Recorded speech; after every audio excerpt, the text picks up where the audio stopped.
Oh my goodness, we're recording and I haven't muted everybody yet. All right, now this is like the, I don't know, sixth, seventh week of this class. This is kind of fun. Um, so Clyde, you were talking about how your head's spinning and now we're gonna really open this puppy up some more. So, I mean, I think to a large extent, people are of the mindset that you make art, galleries sell art. That's pretty much how it goes.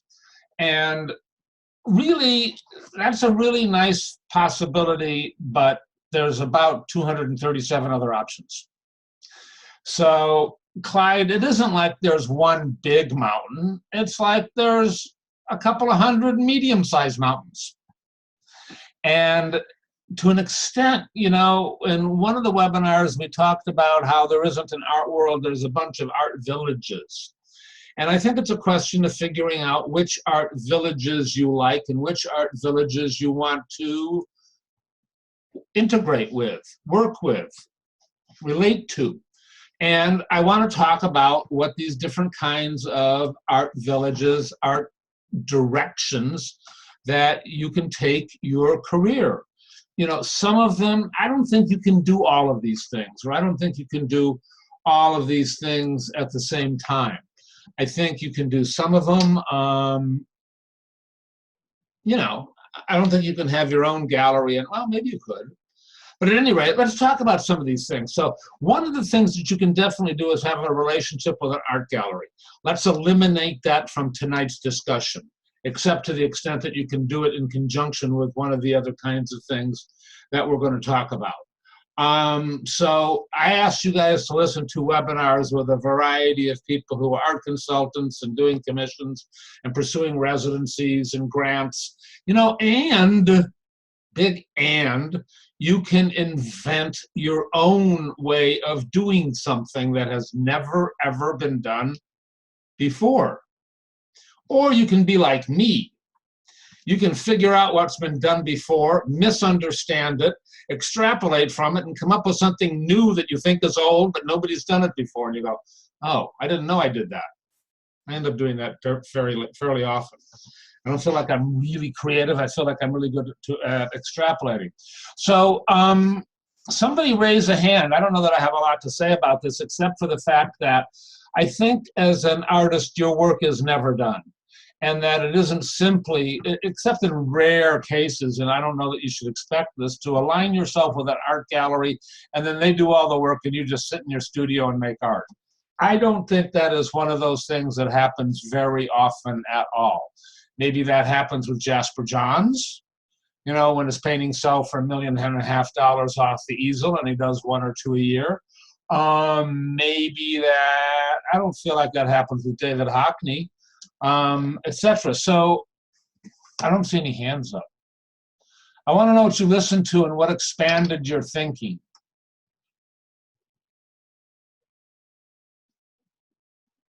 Okay, I'm going to big screen view, and then I'm going to Paul because I saw him bid. Paul, go ahead. Well, I thought it was very interesting, and one of the things was just kind of the variation within these people about they get to see a lot of art. They get to see. They get a lot of experience. I thought that Stan Cline, we're having a framing shop and talking with artists who come in, most of his clientele being artists, and but just had, was very savvy. I've tried to work with people at different times in different ways. I had illustration reps a couple times. I had, when I lived in Nashville, I had somebody there that worked in a gallery. I just wasn't savvy. I just didn't have the knowledge to really to make it work. And his simple formula, or I don't know, his simple suggestion for starting out with somebody, give them an assignment, an hourly assignment, like finding the galleries that fit you. I thought that was so savvy. I've tried different things. I'm just too loose with people when I work with them. So it was good to hear that experience. It's kind of a, I don't know, a loving business model or something. It's not just like, oh, we're just support. Everything's all nice and fluffy like that. It's really sharp, but it's so supportive of the artists, and so kind of so positive about the way, so at least to look going forward, if I ever find somebody, I think I'm looking for people like that all the time. I've never had anything that quite worked out. People that are great, people that are nice. I'm not sure that anything is perfect. Yeah. You talk about Stan, and there's some clear problems with his model, in my mind. For example, lack of representation, lack of continuity, one-time relationships. It doesn't really follow. The gallery isn't really working for you. You're working for yourself. The gallery's giving you 100% of the proceeds. So there's some different, there's sponsorship involved. There's some different things that are going on. Some of it is really fabulous and addresses certain ills that are existent in the gallery system. And some of it just replaces it with other, perhaps that depends on who you are. Different situations are appropriate for different people. I think we should continue to explore different options, to the same extent that, well, I don't know. I think Crystal, I was going to use it as a tangential kind of a thing, but it's a decent model where, I don't think that the goal is how you make money. I think the notion is how do I propel my career? And money is part of that. But I don't think that money, how do I get more money? What are you going to do with it? I'm going to put it in a bucket and I'm going to leave it until the bucket is full. Well, that's not very interesting. But if I'm going to use it to do something bigger and better, that's interesting. So, like Christo would sell watercolors, etc., right, to finance doing large sculptural, huge installations. There's all kinds of ways to go. Margaret, I see your hand up. I'm coming to you. You are unmuted. Go ahead. Yeah, thanks. So a couple of things. Yep. I'm a huge fan of Tanya Bruguera, and I looked up a bit more of like how she's financing her endeavors. And I found a very interesting project, the crowdfunding initiative for the residency in Cuba.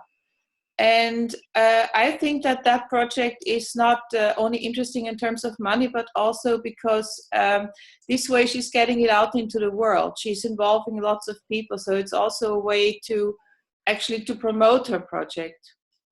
I also gave some money to that and received a T-shirt, that gets you sort of, there's some kind of community raising, that happens from that kind of activity.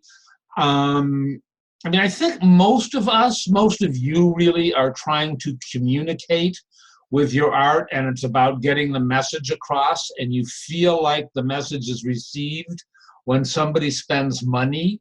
But, if a high school kid wrote you and said, your art changed my life, it was really meaningful, I don't know. I was going to commit suicide, but I didn't because I saw your painting and now everything is fabulous. You would feel like that was a really beautiful thing. And that, your art had served your life's purpose. That would be, so I think it's okay to try and figure out what it is you want to accomplish with your art and then maybe go about it directly. The notion of getting money for your art is a little bit indirect, if that's,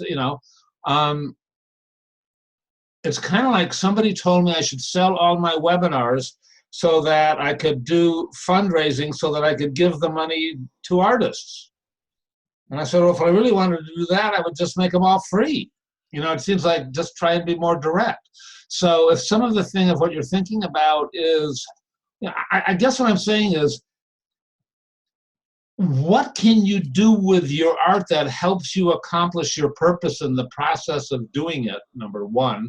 And number two, how do you go outside of the existing norm, the existing way that things normally happen, to do something differently that works for you? Just the very fact that it is different can get you attention. I mean, we're seeing now a lot of middle of the road galleries that are having a problem with getting enough business.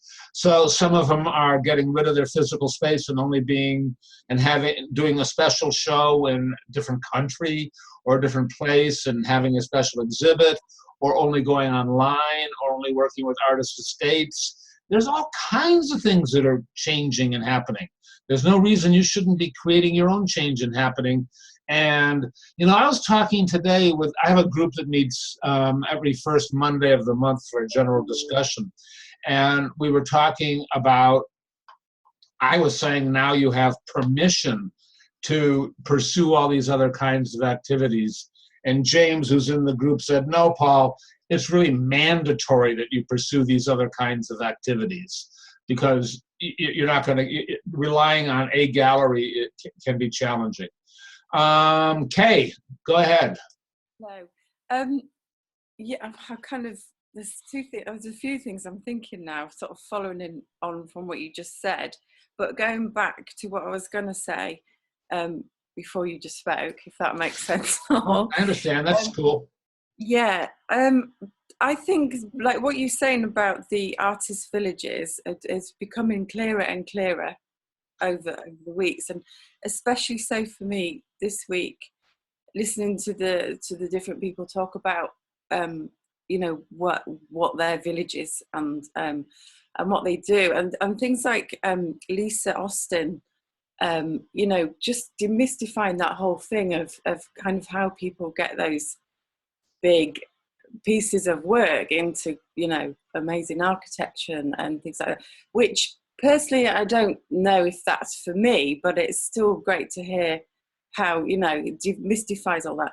But I think it's kind of over the weeks, it's kind of there's certain things I kind of think that resonates, that's a direction that I kind of want to go. And certainly is it Kaneko, who Yes. is the residency person, certainly that's something that's always I've kind of been interested in, but it's finding that right time, I think, because I've got a 18-year-old and a 16-year-old, so I spent a lot of time bringing those up because we moved out to the country when I was pregnant. I'm getting the whole backstory now, but anyway, it's about being that kind of focusing on that and doing my art, but then it's kind of like now is a good time to kind of expand and Where are you? I'm in London now, but there's plenty of opportunities in Ireland and Scotland. There's residencies that I'm familiar with. Some of them are a week, some of them are 2 weeks. You don't need to be gone for a month. Yeah. But I think I could. Actually being gone for a week would be good for your 18 and your 16-year-old, as long as nothing burned. Yeah, that's it. And I think it'd be just great not to, kind of have 3 part-time jobs and studio practice, which is great. And it's all kind of finely balancing it, but just to go away on a residency and be totally absorbed in, watch this. Wait a minute. So I was talking with Camille Seaman. You remember the webinar with Camille? Yeah. Who has a daughter now who's about 16 or 17. Yeah. And Camille leaves for 6 weeks at a time or something like that to go be on a ship in the Antarctica. And somebody says, what kind of mother are you? To which she responds, what kind of mother would I be if I told my daughter to follow her dreams, to pursue her vision, and I don't? Absolutely. And, so when are you leaving? Well, we'll get the residency first, but I think it'd be great. If you listen to the webinar with Ree, I recall that there was 2 different guides or places to look for residencies. Like one's American and one's the rest of the world. Check it out. Because I've worked. There's plenty of Cline Artist Brooks artists who've done residencies all over the place that I hear about. I don't have any central information. It's not a bad idea. Ain't happening, but it's a good idea. But so check it out. Yeah, I will do. And I'm aware of the Res Artist website, which has got some really good I all-round. remember listening to Mark Bradford give a talk about how he got out of graduate school, which might have been Yale, I don't remember, and how he did residencies. It sounded to me like he did one residency to another for 12 to 18 months. And in the process, there were a lot of curators that, you know, and basically he launched his career as a result of doing, you know, 10 or so residencies in sequence. Mm-hmm. And saved all that. You know, it's like my son who travels around South America and takes overnight buses so he doesn't have to pay for a motel. Right. Hey, Jeff, you're up. Go ahead. I was gonna talk about the residencies as well. Okay. I was wondering if anybody out there has been in a residency and what kind of experience that's like. Because I've been playing with that idea myself, so I'm curious to hear if anybody out there has done that. Anybody in this group done a residency? Anne, do you want to talk about it? You are unmuted. Go ahead. Can you hear me? Yes. Okay. I ended up doing a residency directly after grad school. It's on the east end of Long Island in a village called Orient. What makes this residency somewhat unique is that you have a house and a three-bedroom house, a separate studio on the water, and you have it for 11 months. And it's not very, I'd say it isn't very competitive because they probably only get, I don't know, half a dozen to a dozen applicants because it's 11 months in duration. It's hard for people to sort of pack up their lives and, you know, do a residency, but it's fabulous. There's no requirement to actually do any work. You can do it and you can go out there and just relax, refuel, reassess where you're going, or you can be very productive and work there, but you're pretty much left alone to do whatever it is that you do. Do they provide meals? No, you just get the accommodation. So it's the house and it's the studio. Are there other people there? You're in a village. No, it's just you. You have a 3-bedroom house on the water with a separate studio for yourself, and it's fantastic. I was fortunate to get it 2 years in a row. So straight out of grad school, I had, you know, a house and a studio for 2 years, which was phenomenal. I've also done 1 week and 2 week long residencies, which were, I guess, primarily awarded through my graduate program again. But it's if you can do it, it's just a fantastic way to, you know, get a lot of work done without the distractions of home life. I can post the info on the residency that I was talking about in the Facebook group. Oh, cool. Great. Also, Jeff, this is a question you can ask on the Cline Artist Works gang page because there are people there who have done residencies. I don't know that they're looking at the page, but there are plenty of people there who have done them. Okay. There are also some really oddball residencies that you could do. I mean, like Amtrak has a residency. There was a residency to be an artist on a freighter going from Seattle to, I think, Tokyo. Did you hear about this? Yeah, and the shipping company, huh? I nearly applied for that. But you saw what happened? The shipping company went bankrupt, and because they were bankrupt, they hadn't paid their harbor fees, and therefore they wouldn't allow them into the harbor, and they were running out of food, and the artist is there like, 25 miles off the coast of Japan and can't get to land. There's that residency. I mean, there's all kinds, you guys could create your own residencies, Annie could invite somebody to her studio and put you up for 3 weeks, and you could invite her to, to New South Wales, and, and she could come visit you for 3 weeks there. There's no reason you cannot propose exchanges.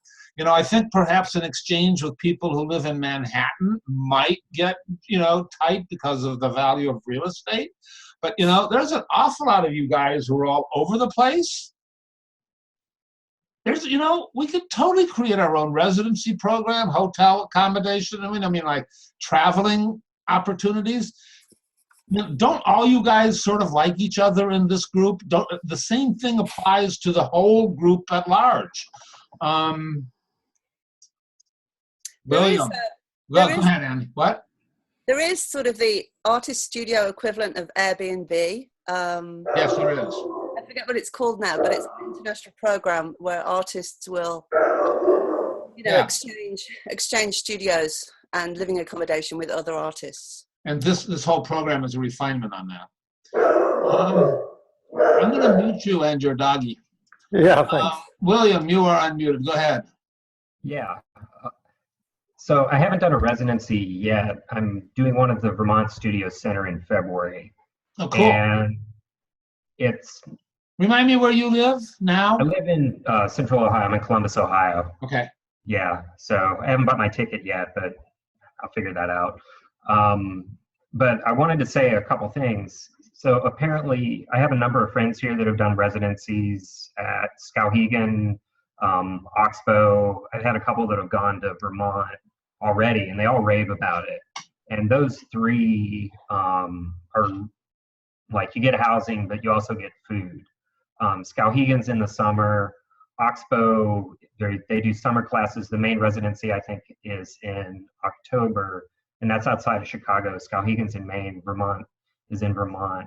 And Vermont does cost, but they have a number of grants, and they also offer fellowships, and that's artists and writers. But apparently there's a couple in Wyoming. And the other one that I wanted to mention was the artist Linka Clayton. If you know her work, she's English, but she's based in Pittsburgh. But she developed her own residency called Artist Residency in Motherhood.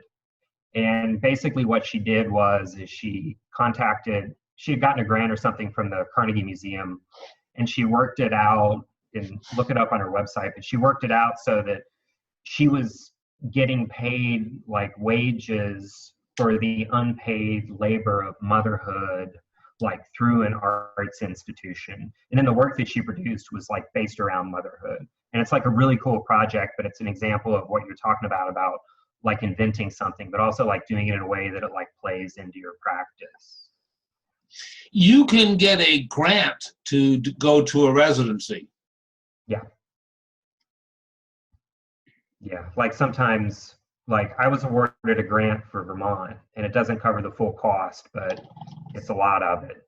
And they have a rolling series of grants, some of which change depending on which cycle it is. But I think they do applications 3 times a year. It's like February, June, and maybe October. Are there any of you who have never given money to charity? I mean, I'm assuming you're not going to wait. Oh yeah, me, I've never done anything nice. Think about, I mean, you know, I think there are lots of people who want to support what you do and to enable what you do, who may not want to buy your art. They have enough already. They don't like art. They like your vision. They don't like blue, and you do blue, but they like your vision. You know, I mean, we talk about this. To an extent, you're a part-time shaman. You know, to an extent, you're a religious leader of your own, or a cultural leader, or a cultural thought leader. What are opportunities that someone can have? You know, I mean, one of the things we talk about is somebody could give you money on a monthly basis just because they want to see you be able to continue what you do. You could see yourself being interested in doing that for somebody else. Hey, I really believe in what you're doing. I don't think what you're doing is too saleable, but I think it's super important, you know? I can afford to give you $2.50 a month. Maybe somebody else can afford to give you $2,500 a month. The logic's the same. You know, I think there's all kinds of ways to finance a career or to subsidize a career. I mean, we could even take this further and, you know, figure out ways to remove money from this. I would imagine that if you got really creative, you could figure out a way to earn zero money and live really well for a year, and then go, this is really a pain in the ass, and I think I'd like to earn some money. But I think you could do it. So, I mean, part of the challenge that I'm getting to is to try and encourage you to be creative about other ways to, you know, have a support structure. I work with a number of artists who have advisory boards where people on the advisory board give them money every month. It's not enough, but it could be. I'm aware of other artists where it is. I'm not working with those. Working with art consultants is something we haven't spoken to about. Is this something any of you have done or something any of you would like to do? How does that sound to you? Anne, well, I want to go to somebody else, Anne, but I'm coming to you first and I'm looking for others. Go ahead. Oh, sorry, I thought there's another Anne in the group, right? No, oh, yeah, is there? I don't know, I saw your hand. Yeah, there is. Oh, yeah, well, I'll get all your Annes. I haven't worked with an art consultant yet, but I'm interested in exploring it because I think it's, you know, it's another avenue that's slightly separate to a gallery. Oh, totally separate. Yeah, but one other thing about finding someone to support your art, even though they may not want to buy your artwork, is the platform patron.com. I think it's been around. I don't know if that's a good thing or not. I don't know. I mean, I support several initiatives. I support two. $5, $10 a month. But I know artists that have a pretty big following. My experience is that artists support each other, so it looks like they have a following, and then there's not much going on, and that they're each giving, everybody's giving everybody $10, and in the process, Patreon is making money because they're taking a small percentage, but I don't know that it's really working. I want to hear, I want to hear evidence of it working. Yeah, me too. I don't know. Anne, Farley Gaines, did you want to say something? Hold on, let me unmute you. You're unmuted. Nope, stop, me, or you go. My hands are here. You unmute yourself. Go ahead. I'm unmuted. Look, no hands, Mom. Go ahead. Yeah. For about 3 years, I worked very successfully with an art consultant who I met when I was doing the Fountain Square Art Festival in Evanston back in the years when I did art fairs. And it turned out she was honest, she paid on time, she had some very valuable connections. She put me in about at least 10 to 12 public collections out in the Aurora area, Aurora, Geneva, Rockford. And then she said to me one day, I am basically setting aside everyone except 4 artists, 4 major artists, one of them being Ruth Duckworth, that I'm going to be showing from now on. I've loved working with you, but I want to work with, her term was big people. And, you know, I thanked her for everything that she had done, but that, you know, these people were a lot older, these artists. But Is that Thea? Really, what? Is that Thea? Yeah. Thea's a trip. I'll say. I don't know that I would call Thea an art consultant. That's what she called herself in the beginning. Yeah, that could be. But I don't know that that's what we're talking about here per se. I mean, I think of somebody, I don't know, in Chicago, do you know Patty Guilford or Susan Blackman? Yeah, I know of them, yes. Those are more typical art consultants, I think. I think an art consultant, I mean, I'm not challenging her definition, but I think an art consultant in the sense we're using it is someone who is hired by typically a company or corporation to find art for a specific corporate job, like a lawyer's office. But also, you know, sometimes residences for people who want to convey that they have culture but don't have the time to actually get culture. She did that before she became an agent. See, so the agent is the transition, and there's not very few agents. And Thea's, I would probably say I couldn't think of any, and then you would say, what about Thea? And I'd go, oh yeah, Thea. So, but that's it, okay. Thea's a trip. Yeah. I've worked But I think that since in the 80s, there were a lot of art consultants. And then in the 90s, that sort of tapered off when the art market began to change.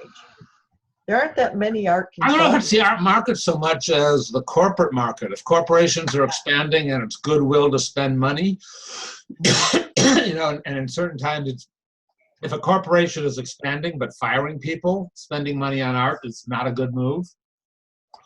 Yeah. Clyde, go ahead. Well, let me unmute you. Okay, Clyde, go ahead. I just want to add some more about Patreon, since I have personal experience. I've been doing it since 2014 to fund as a partial funding for my internet radio station and my podcast I produce, the Old Time Radio. Now, what I discovered was, despite persistent pestering or sending out emails, you know, to my listeners and audio requests and everything, the numbers have still been rather small, and it's certainly I can't, you know, support the internet radio station off of it. However, my listeners still support the station through just straight PayPal donations. They would rather send me $50 every once in a while, or $100 or $200, instead of a $5 a month commitment. I don't know why. I don't know what the psychology is behind that. And maybe they don't trust their credit card being on file or something. But it is, if you can build a community of followers, it is an excellent secondary source. I mean, it's like candy on the side. And I don't see, the only people that live off of it are the people that have literally millions of followers and celebrity type status on the internet. They are making money, but us, you know, or just, you know, who don't have the time to create something like that, you're not going to get rich off of it, but it will provide a little extra, extra $10 once in a while, or that you may need to buy that paint or buy that canvas. So I would recommend it for artists to do it, but don't do it with the intention of, well, this is going to take care of my expenses. Yeah, Some of these things can do really well. There are situations where artists can do something like, you know, a secondary line that doesn't take a whole lot of thinking, like greeting cards or something, or placement. I don't know what. I'm being a little bit pejorative. But do something that isn't so serious so that they can make real money from that and have total artistic freedom to focus on their artwork. You could be, you know, I mean, a lot of people, I have some difficulty with people who are college professors who don't love teaching, who don't love inspiring kids. But, you know, with some college professorships, you can make enough money that you don't have to worry about selling your art per se, and you can sell a piece or two a year, and you can really indulge and make art without having to worry about propelling your career, because to an extent your career is taken care of. I think that means you communicate with a whole lot fewer people, but you have a whole lot less strain headache. These are trade-offs that I think are worth thinking about. I think applying for grants to do things, you know, takes energy. Also, as you think about these other kinds of activities, they aren't necessarily things that you have to do all by yourself. I think having an assistant or hiring somebody freelance to do some of these things, like there are freelance grant writers. You can hire assistants to do some of these different kinds of things. Who listened to, Margaret, I'm coming to you. And then I want to know who listened to other webinars like with Patty Guilford and Patty Austin, etc. So that I want more opinions about what was in the webinars. Margaret, go ahead. Yeah, a couple of things. So at some point when I really needed money, I noticed that some people, like friends or people that I come across, they would like to have my work because they know me, but they wouldn't necessarily spend 1,000 or 5,000 euros. So I started to make small prints. I call them junior prints. And people would buy prints for, let's say, 350, 450 euros. And that's not a whole lot of money coming in, but what I really like is that these people really appreciate to have a piece of my work in their house. So I think that's also a way of building a community. And the other thing I wanted to say is I listened to, Chichi Rosenberg. Yeah. Which I found really interesting. I mean, I've been quite successful in applying for grants.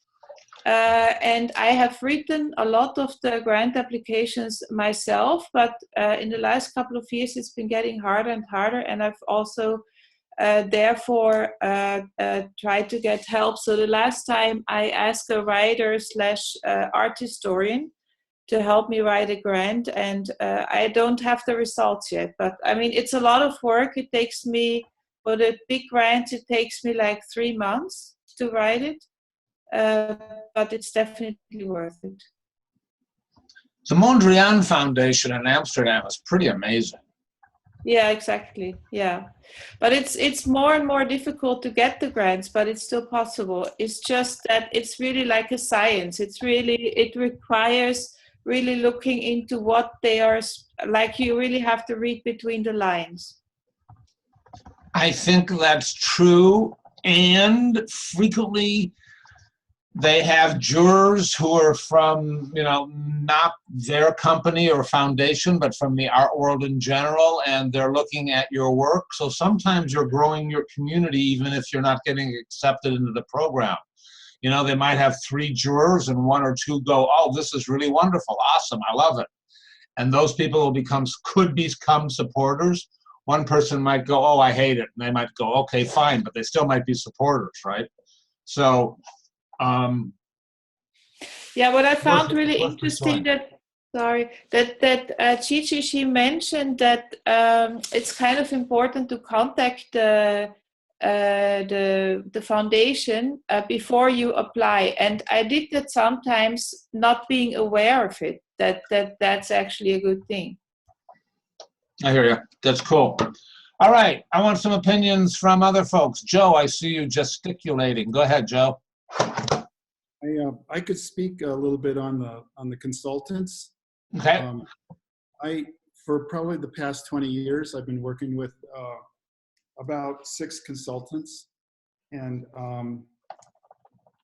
it started out pretty small, on a regular basis, feeding work into hospitals, and then, like I think I mentioned before, in 2008, when the recession hit, I started doing public art. And that really opened up a lot because the consultants started seeing my work that was done in public art, and they started kind of networking and asking me to do commissions for corporate spaces and hospitals and that sort of thing. And so I just want to talk about how the referral thing really works. I mean, it kind of has a life of its own.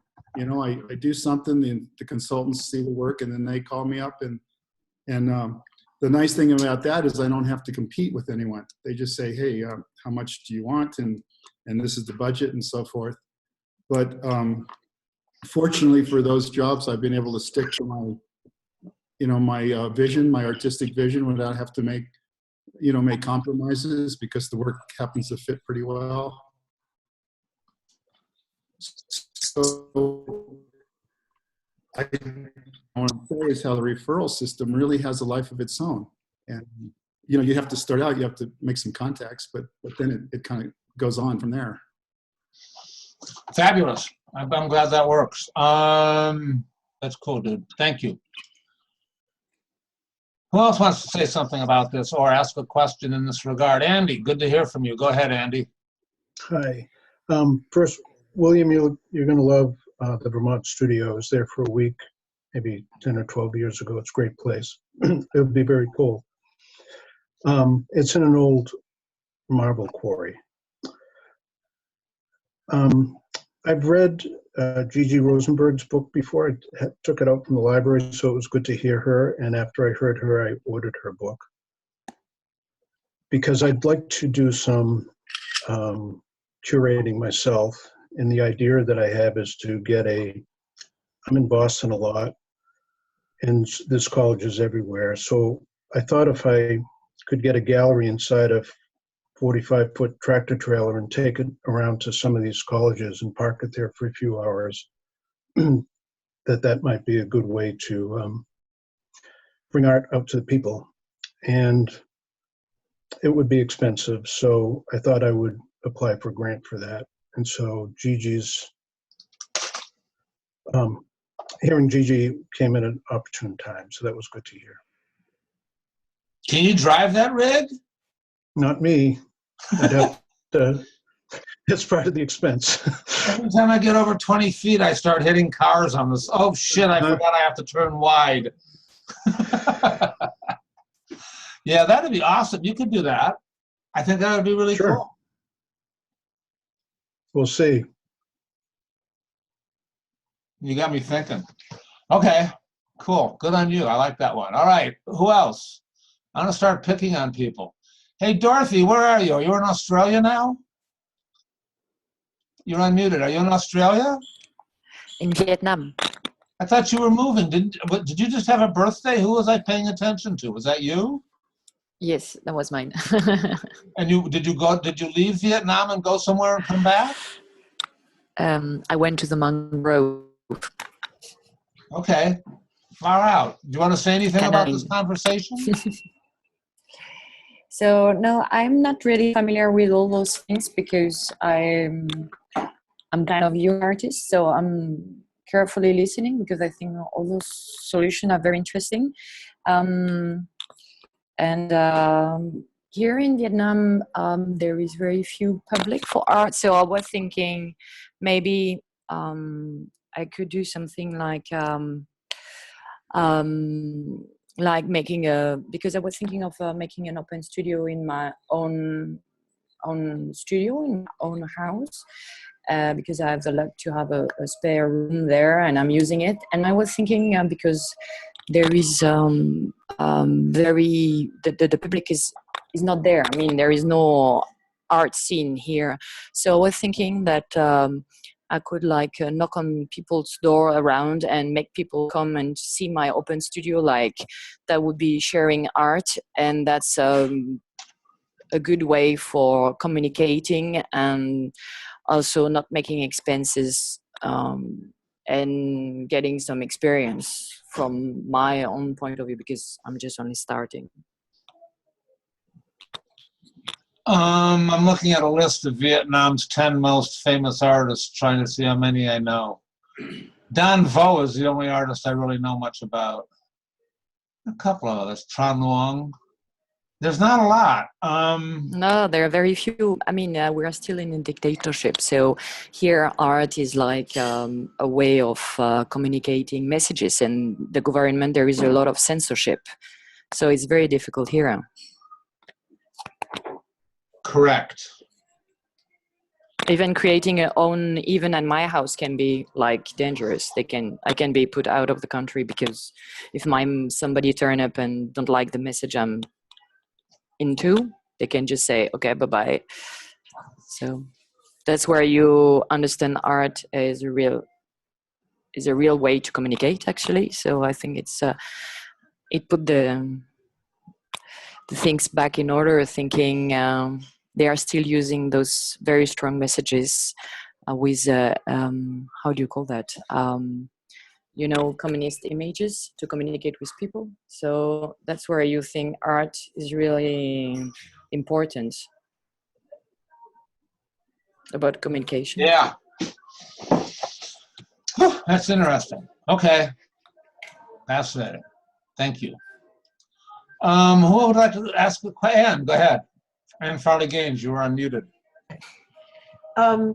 I had a very unusual residency that lasted 2 years, actually, out in Elgin. And the way it happened, and this could, help a lot of people by seeing how something like this can open things up. it started out that a gallery in the city paid for me to go to this private school for 2 weeks to work with all of the students in all of the grades on creating a large piece that was to go into the library. And it was based on the Forested Fen Sanctuary. And I came out and I prepared bulletin boards and all, and I even got the cooks and the headmaster and everybody to contribute something. Well, they all loved it. And at the end of the 2 weeks, the art teacher said to me, well, I can retire now because I found my perfect replacement. And she said, you. And, you know, I felt like Moses when, you know, he led the children of Israel out of Egypt. He didn't know what to do, what to say. But anyway, I ended up accepting it. And but I was hired on the basis of being an artist in residence instead of the art teacher. So I drove out there for 2 weeks and worked. I drove out there every week, worked with the kids, and ended up getting to know a lot of the families who bought my work. And a little curly-haired, red-haired girl, the first day asked if I'd do her portrait. And I had not done watercolor portraits in a long time. But I did hers, and it was a perfect portrait. And it turned out that Bobby Hull was her father, you know, the famous hockey player. Yeah, he had an 11-year-old daughter named Jessica. I don't know if that's in his books or not, but anyway, that started the portraiture. So I did about 25 portraits of kids. And over a 2-year period, you know, there was all sorts of enrichment that happened. And I wouldn't trade that 2 years for anything. I think that's part of it, is how do, you know, what can I do that's expansive to keep, you know, perpetuating my vision and getting it out into the world more effectively, efficiently. And thanks. I'm looking for other questions and comments about, you know, other ways to go about doing what you do, but not necessarily having a gallery. Clara, I'm assuming that's you raising your hand. I'm going with yes. Go ahead. No. Yeah, you got the screen now, dear. I do? Oh my God, I'm sorry. Okay, I don't have a question though. What was the question actually? I was reading the chats and looking at other things. Uh-oh. I want to know what you think about how you get your art out into the world, but not using an art gallery. Okay, I do my own exhibits, and I call the newspaper, and I send them a nice written story that they pretty much printed out in the newspaper. And I invite the community, and sometimes the stories are interesting, and they go in an AP press, and they go out into the world, and since that's what I care about, to send the message out, that works for me. That sounds pretty good. Mm-hmm. That's a good example of taking initiative. Well done. Thank you. I want to hear from Ian. You know, I like your accent, and I haven't heard any, you know, I could use it. Go ahead, you're up. So what are you doing differently? Thinking.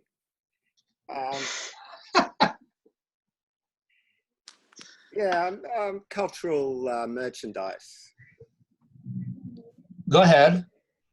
Well, I've got a show coming up, solo show in February, and I'm thinking on my feet here about covering costs, and I don't know what it is, but it's some sort of limited edition pieces that are domestic in nature, perhaps. Maybe it's sort of a tea towel or a greeting card or a lamp or a candle or something that fits with my soul. Yeah. You know, we did a webinar with Jason Middlebrook, who I've mentioned before, and Jason does drawings on planks of wood, mostly. But at one point, he made lamps that look like, out of glass, that look like mushrooms, that look like glowing mushrooms. And Jason's the one who said, your work doesn't have to all make sense, it has to just be interesting. I don't know what that had to do with anything, but I get the feeling that, I mean, he sold enough of them. And I think the idea is to not do something you're ashamed of. Yeah. Yeah, and something that takes a fair amount of time to make each one. It doesn't have to. I need that though. Okay, well then that's important. Or maybe it just looks like that. I want to see what it is you do, and then I want to get one. Okay. Well, you'll have to get, I'm keeping the original. Well, let me know when you're ready. Okay. Thank you. It's great. You're welcome. Sarah, go ahead. G'day. Just a query about referee. Wait a minute. Be a little louder. I'm going to turn you up, but get a little closer too. If you're applying for a residency or a grant and you need a referee, what caliber of referee do you need? So when you speak this level of English, by referee, you mean someone who is writing a recommendation? Yeah, I've had a look at a few applications, and you're quite often they require 2 referees. But when you say referee, this is not something Americans say. A referee is someone who's at a football match who says, you get a yellow card. Umpire. That's a referee and an umpire, okay? But yes, so what you're asking about is someone who writes a letter saying you're a good artist and a nice human being? I think it's the same as art criticism. What you want, if they know, I mean, like 2 artists yesterday that I worked with got in a disagreement because somebody snuck in and hijacked their email and said, send the money to my mother. And both artists were pointing at the other person saying, you're dishonest. So both artists called me and said, tell the other artist I'm a good person. And I told them each, you both are awesome people. And I said, oh, okay. So it's the same thing with a referee or a letter of recommendation. If you get a letter from your mother that says Susie is worth trusting, you probably are going to trust Susie, aren't you? If you get a letter from somebody you don't know who the hell they are, and they say Susie is a good person, you're going to go, well, that's nice. Okay, at least somebody likes her. So it depends.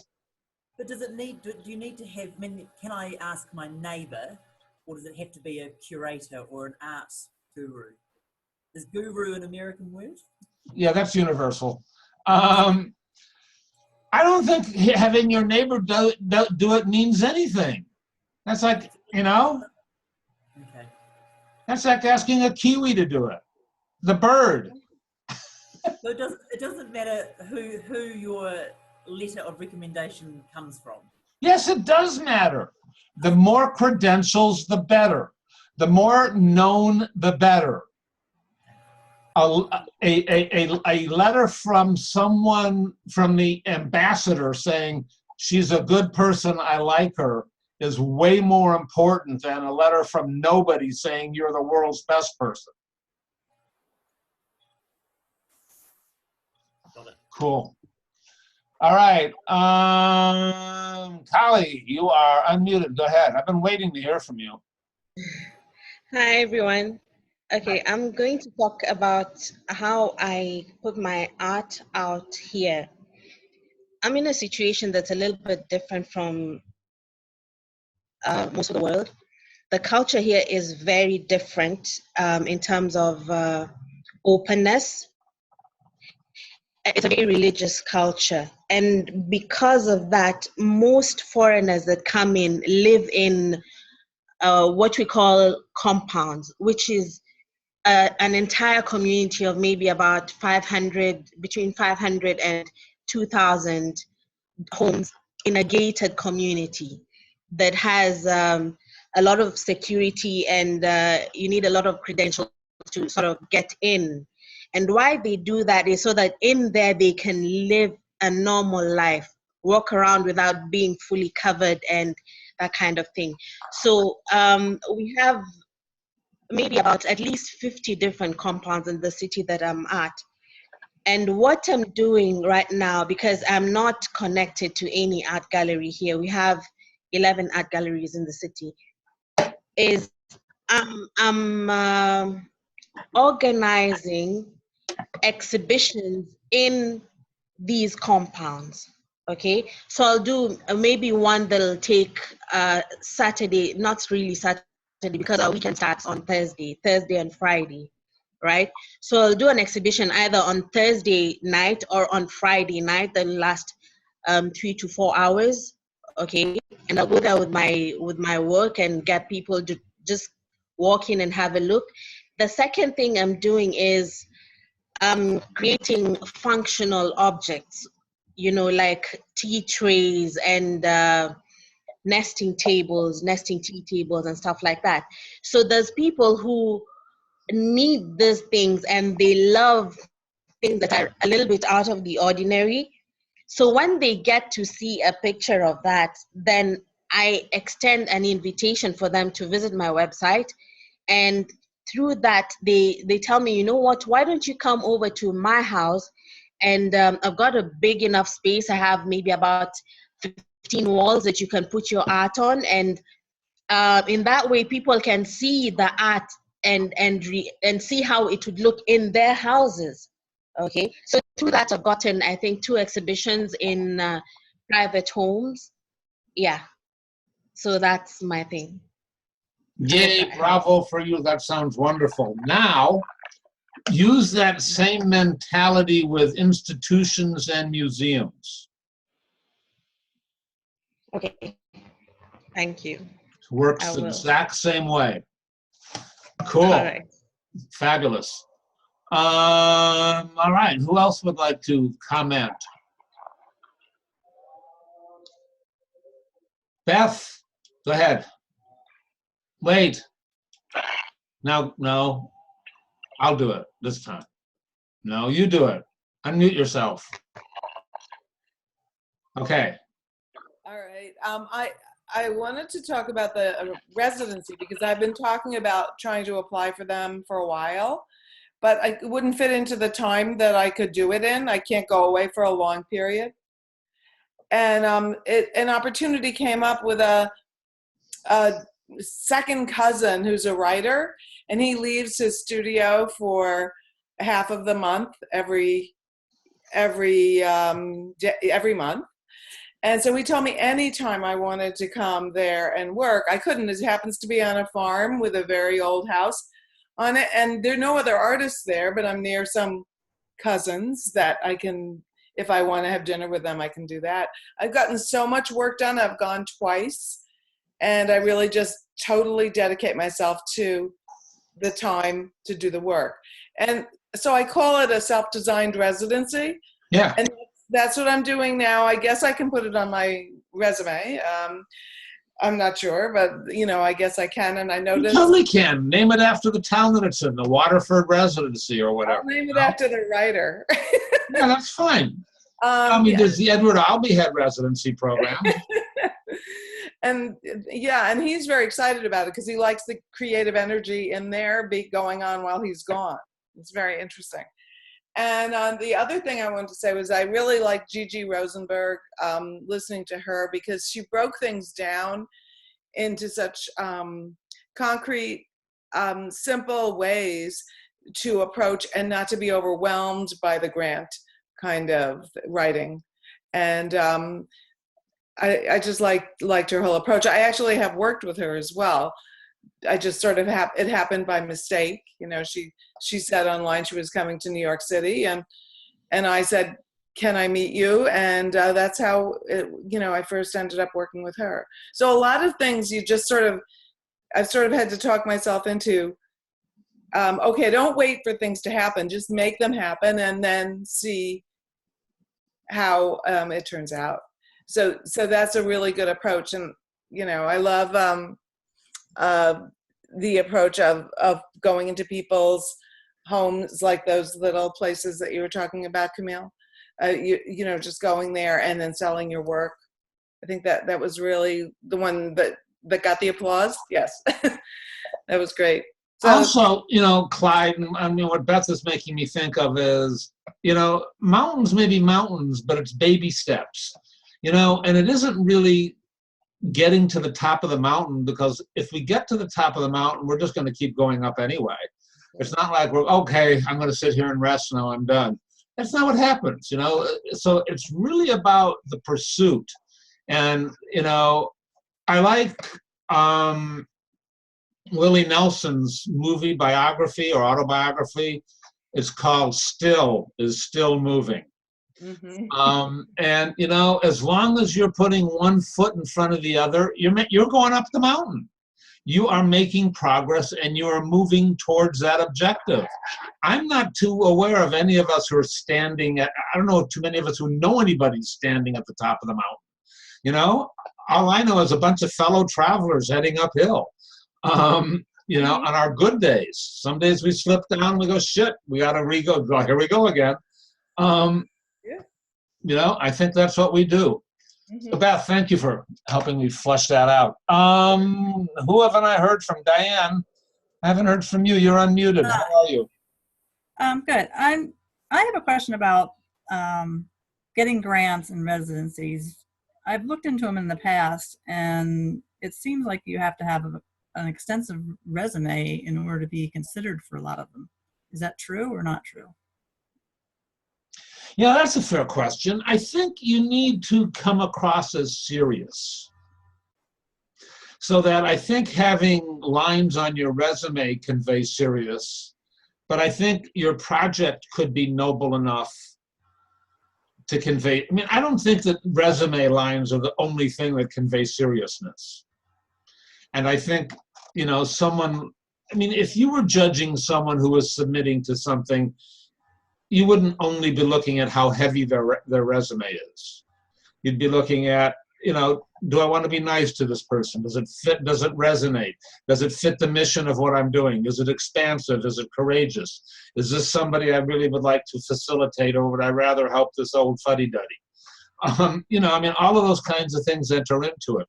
So I think, if somebody's got, if Teresita Fernandez sends in a resume and says, I've got this expansive vision and here's my 27-page resume, I think it's going to go, I'm interested. But if it's somebody has an expansive vision and no resume, or a big resume and no expansive vision, I'd go for the vision. Okay. So, I don't think you're automatically ruled out. Okay, another question is, is there a place or someone that you can talk to help you figure out how to write a proposal? Or Gigi Rosenberg's book and listening to her webinar, but reading her book would be the best guideline. Okay. Second to that, hiring somebody who's done it and then copying that thing for future resume applications. Yeah, I've seen some of them online. I think reading Gigi's book would be the best option. Gigi is currently the editor of Professional Artist magazine. And I don't know how I feel about the magazine. It's got a lot of these different kinds of, I don't like coaches who give you steps. The 3 steps to write a resume, the 27 steps to brush your teeth. I'm much more about the attitude and about being yourself and stuff like that. But I like Gigi a lot, and the magazine is interesting periodically. So Gigi's associated with Professional Artist magazine. Beth, you wanted to say something about that. Do it. Yeah, I did, because from my association with Gigi, when she got the head of the magazine, the editor of the magazine, she kept me on a mailing list and said, sometime, I ask artists for their ideas. And so I was on vacation and I got a notice that she was looking for somebody who could talk about ambition. Now, she had sent other things and I didn't want to write about them. But as soon as she said that, I was like, oh my gosh, I have to say what happened when I was in high school. And I wondered why I didn't get the art award. And I found out from the principal, not from the principal, the head of the art, who was really very great, that it was because she didn't feel I was persistent enough. And that ever since then, that's what I've done in my life, with my art, because I said, I'm not going to let that stop me. And I changed Exactly. what I was doing. So I wrote about that. She liked it. She published along with me a lot of other, like 4 other artists, I think, and 3 of my pieces in that magazine. And that was really cool because now I'm published. And it wasn't because wasn't because she chose me. It was because I chose to stay up like 12 hours writing and rewriting and trying to use the internet at the hotel that I was at and my vacation. And I said, I'm going to get this in. And I did. And I said, that's the most important thing. And I forgot about it. And then I got in. And then you can send it to your mailing list, and then they can buy all those paintings, and you can become rich and famous and write your own magazine and teach your own course. Right. So it's just, every little thing that you do. It all contributes. Yeah. All right. I could be done, and I could keep going. Anybody else have something interesting to tell me? Yes, Paul. I don't know. I have a question that's very much tangential to this conversation. But when you were talking with when you were interviewing, I'm trying to think of who it was. Jason Middlebrook. With Patty Guilford. Yeah. You asked about the percentage of representational work compared to abstract. And I know it's completely tangential to this conversation, but you were surprised by her response to you about the number that it was, 65 representational, 35. So what was the answer? I don't remember the answer. She said it was 65% representational and 35% abstract. And so I've been talking a little bit with people who do, corporate installations and that kind of stuff. And it's mostly abstract. At least just my small experience. So I'm curious about what your knowledge of that is, or it just changes all the time. I don't know. I don't feel like I have knowledge. I don't feel like I see enough of that to know. I think it's a mix. But what the balance is, I don't know. Most importantly, as an artist, I wouldn't appeal to that. I would create what I want and then look for the audience, as opposed to finding the audience and trying to fill the bill. I think, that's exactly, that's kind of, though, but that, if you get pushback on, I could sell, miles of abstract, but not representation. Okay, that's what I was looking for, kind of a read on it, but I would guess that figurative art is easier to sell. I'm guessing. Margaret, you are unmuted. Yeah, I just wanted to share. So I have a show coming up and I send out the newsletter, but what I also do, I add personal notes, and I find that working really well because then people are responding. So actually I just received an email from Vienna from an artist who says she's not able to come to the opening, but she's inviting me to come to Vienna and to give a presentation at her studio. She has a beamer, and I think that's a great idea because actually I've been trying to set up a larger project in Vienna and it's taken forever, and this is a much easier step. Hey, Sarah, what do you think a beamer is? Wait a minute, I got to unmute Sarah. Don't tell her, Margaret. I had to find out on my own. And I know none of the other Americans know what a beamer is. Sarah, do you know what a beamer is? Wouldn't have a bloody clue. You wouldn't? All right. Anybody raise your hand. What do you think a beamer is?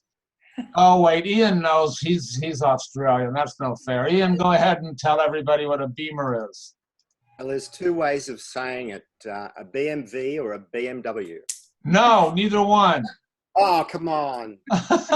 Beam is a BMW. That's what I thought it was, too. You're just like us ignorant Americans. Does everyone know that? A beamer's a projector.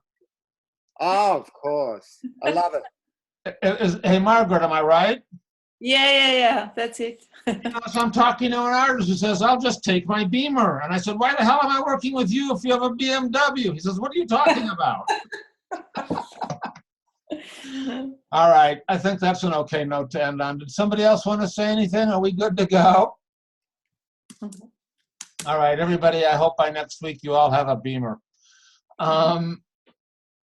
English is a wonderful language.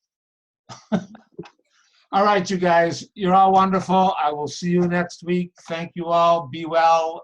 Bye-bye. Take care all. Bye-bye.